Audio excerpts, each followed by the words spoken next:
NSS general secretary G Sukumaran നായരെ പിന്തുണച്ച് മന്ത്രി കെ ബി ഗണേഷ് കുമാർ. സമുദായ അംഗങ്ങൾ സുകുമാരൻ നായർക്ക് പിന്നിൽ പാറ പോലെ ഉറച്ചു നിൽക്കും.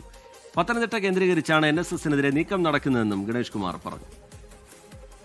ഏതോ ഒരു കുടുംബത്തിലെ 4 നായന്മാര് NSS നിന്ന് രാജിവെച്ചു. അപ്പോൾ ആര് ചോദിച്ചാൽ അവർക്ക് പോയി, അല്ല നമുക്കെന്താ? ഇപ്പം ചങ്ങനാശ്ശേരിയിലുള്ള 4 നായന്മാർ, ഒരു കുടുംബത്തിലെ 4 നായന്മാർ NSS നിന്ന് രാജിവെച്ചു എന്ന് TV എഴുതി കാണിച്ചാൽ അതിൻ്റെ അർത്ഥം കേരളത്തിലുള്ള മുഴുവൻ നായന്മാരും NSS നിന്ന് രാജിവെക്കുമെന്നാണോ? അല്ല, അവർക്ക് എന്തോ ആവശ്യം. അവരാരാന്ന് ആ പേപ്പറിൽ വന്നപ്പോഴാണ് അവരെ പറ്റി അറിഞ്ഞത് തന്നെ. TV പറഞ്ഞപ്പോഴാണ് ഇങ്ങനെ ഒരു കുടുംബം ഉണ്ടെന്നും അവർ 4 പേര് നായന്മാരായിരുന്നും അവർ രാജിവെച്ചെന്ന്.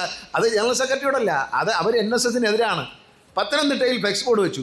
ഈ പത്തനംതിട്ടയിലാണല്ലോ NSSനെതിരായിട്ടുള്ള കേസുകളെല്ലാം. 250 രൂപ കൊടുത്ത് ഏത് അലവലാതിക്ക് ഒരു ഫ്ലെക്സ് ബോർഡ് അടിക്കാം, ആരുടെ പേരും എഴുതാം, ആരെ എന്തും പറയാവുന്ന ഒരു നാട്ടിൽ.